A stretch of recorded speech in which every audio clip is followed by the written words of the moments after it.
할렐루야. 이 시간도 말씀 듣는 모든 성도 여러분들에게 하나님의 은혜와 평강이 임하시길 예수님의 이름으로 축원합니다. 오늘 특별히 5절 중간에 예수 그리스도로 말미암아 은혜와 평강이 너희에게 있기를 원하노라는 말씀이 있습니다. 은혜와 평강, 이 말씀 중심으로 은혜를 나누기를 원합니다. 4절에 보면 아시아에 있는 7교회에 편지한다고 했습니다. 사도 요한이 요한계시록을 쓸 때 즐겨 사용하는 말이 7이라는 말입니다. 오늘 본문에만 해도 7영이 나옵니다. 이 7이라는 숫자는요, 이스라엘 사람들이 완전하다고 생각하는 개념을 내포하고 있습니다. 따라서 7교회는 아시아를 대표할 만한 7교회라 보시면 됩니다. 이런 면에서 아시아에 있던 7교회는 그 당시 역사적 교회이긴 했지만 영적인 모습에서 본다면 오늘날 우리 교회도 이 7교회들의 모습 중 하나가 될 수도 있습니다. 때로는 우리 교회도 책망받는 교회가 될 수 있을 것이고 책망과 치안을 아울러 받는 교회도 될 수 있을 것입니다. 또한 서머나 교회와 같이 주님의 칭찬받는 교회가 될 수도 있을 것입니다. 이런 면에서 요한계시록은 수신자가 누구입니까? 이 요한계시록의 편지를 받는 사람은 누구입니까? 그리고 소아시아의 7교회는 영적인 면에서 누구를 가리키고 있습니까? 바로 우리 교회입니다. 우리 교회가 지금 이 편지를 받는 것입니다. 그래서 지금은 우리가 주님께로부터 온 편지를 받아 읽고 그 의미를 나누는 시간입니다. 4절에 이제도 계시고 전에도 계셨고 장차 오실이시며 라고 했습니다. 하나님은 전이나 지금이나 미래나 동일하신 분이라는 뜻입니다. 불변성, 즉 하나님은 변하지 아니하시는 분이십니다. 우리는 때와 장소에 따라 잘 변합니다. 그러나 하나님께서는 과거, 현재, 미래 변함이 없습니다. 그의 섭리와 계획, 특히 인간에 대한 그의 사랑에는 조금도 변함이 없습니다. 또한 우리 비전교회에 대한 사랑도 변함이 없으십니다. 아멘. 우리가 하나님이 불변하신다는 말 속에서 하나님의 속성을 한 가지 더 이해하게 되는데 그것은 영원하시다는 것입니다. 하나님은 불변하시기 때문에 그의 사랑도 영원하고 그의 섭리도 영원하고 그의 뜻도 영원하고 그가 우리에게 주시는 말씀의 언약도 영원하시다는 것입니다. 만약에 변하는 것이 하나라도 있다면 불변하신 하나님을 완전히 믿지 못하게 만드는 요소가 될 것입니다. 우리는 이제도 계시고 전에도 계셨고 장차 오실 분이라는 표현을 통해서 하나님의 불변성과 영원성을 알게 됩니다. 이를 통해서 하나님을 완전히 신뢰할 수 있게 될 줄 믿습니다. 이어서 4절에 그의 보좌 앞에 있는 7영과라고 했습니다.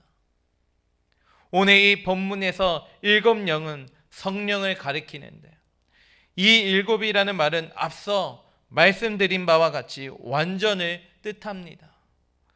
영들 중에 완전한 영은 오직 성령 하나님밖에 없는 것입니다.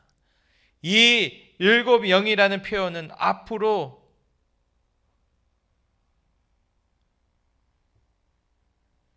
이 7영이라는 표현은 요한계시록 3장 1절에도 기록되어 있습니다. 그 다음 5절에 보면 또 충성된 증인으로 죽은 자들 가운데서 먼저 나시고 땅의 임금들의 머리가 되신 예수 그리스도라고 했습니다. 여기서 나시고는 일어난다는 이고 이와 동의어는 부활한다는 말씀입니다. 이미 예수님이 부활하셨고 우리도 부활하게 됩니다. 우리는 충성될 수 없지만 성령 하나님의 권능을 받으면 사도행전 1장 8절 말씀처럼 예수님에 따라 충성된 증인이 될 수 있습니다. 우리가 예수 그리스도의 십자가의 사건에 신실하고 참된 증인이 되려면 고난이 피할 수가 없습니다. 우리가 고난을 피한다면 우리는 증인의 생활을 감당할 수 없습니다. 그럼에도 우리는 이길 수 있습니다. 은혜와 평강이 성부, 성자, 성령, 성삼위 하나님께로부터 오기 때문입니다. 전에도 계셨고 지금도 계시고 장차 오실 그분과 중심 되신 예수 그리스도와 일곱 영이신 성령에 의해 은혜와 평강이 온다는 말씀입니다. 우리는 성부와 성자, 성령을 통해 은혜와 평강을 받는 것입니다. 그렇지 않고는 은혜와 평강이 주어지지 않습니다. 평강이란 요한복음에 주로 많이 나오는 평안 그리고 평화입니다. 그러나 평화라는 단어로 보아 반대어를 전쟁이라고 생각해서는 안 됩니다. 여기서의 평강, 평안, 평화의 반대말은 죄를 짓는다는 말입니다. 다시 말하면 주님이 주신 이 평강은 그 속에 죄가 없음을 의미합니다. 우리에게 평안과 평강과 평화가 없다면 외부적인 요소가 아니라 내부적으로 내 안에 죄가 있기 때문입니다. 그러기에 우리는 회개해야 합니다. 오늘날 어떤 교회에서 강대상을 제단이라고 하고 목사를 제사장이라고 한다면 잘못된 것입니다. 강대상은 단순히 강대상일 뿐 제단이 아닙니다. 강대상에는 거룩성이 없습니다. 그러나 분명한 것은 강대상에서 선포된 말씀 자체에는 거룩과 권위가 있다는 사실입니다. 오늘날 제사장은 따로 없습니다.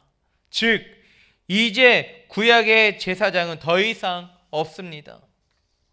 오늘날 우리 모두는 똑같이 스스로의 죄악의 문제를 가지고 하나님 앞에 나아가 예수 그리스도의 이름으로 회개할 수 있는 자격을 가진 제사장들입니다.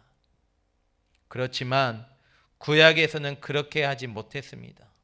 모두 제사장을 통해서 행해야 했습니다. 오늘 천주교의 모순이 어디에 있습니까? 그들은 오늘날에도 구약의 제사장 제도를 고집하고 있습니다. 평신도들은 자기의 죄악의 문제를 스스로 해결짓지 못하며 사제가 제상의 신분을 가지고 있다고 우깁니다. 그렇게 죄악의 문제를 해결짓는 것은 지극히 어리석은 일입니다. 6절 본문은 우리는 예수 그리스도로 말미암아 왕권과 제사장권을 갖게 된다는 사실을 알 수 있습니다. 그리고 하나님께서 선물로 우리에게 은혜와 평강을 주셨다는 사실도 알 수 있습니다. 우리가 공로로 얻은 것은 없습니다. 우리는 모든 것을 선물로 얻었으며 그것 때문에 우리가 평강을 누리게 됩니다. 즉 우리는 십자가의 능력으로 마음속의 죄 문제를 모두 해결받았습니다. 따라서 우리가 아직까지 그 죄 문제를 해결하지 못해서 좌절하고 근심하며 불안해할 필요가 없습니다. 말씀을 맺겠습니다. 사랑하는 성도 여러분, 우리는 그저 하나님의 은혜를 평강을 받았습니다. 하나님께서 우리에게 선물로 주셨기 때문에 우리는 거저 받을 수가 있습니다.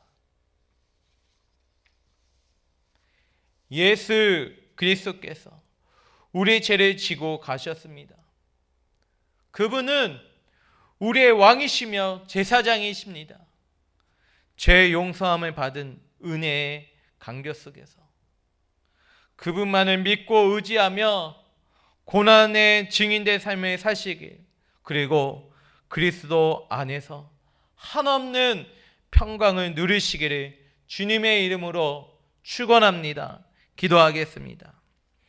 하나님 아버지, 감사합니다.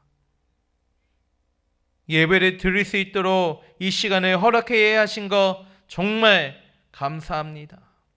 그저 우리는 죽을 수밖에 없는 우리들이 하나님의 은혜로 평강을 주셔서 감사합니다.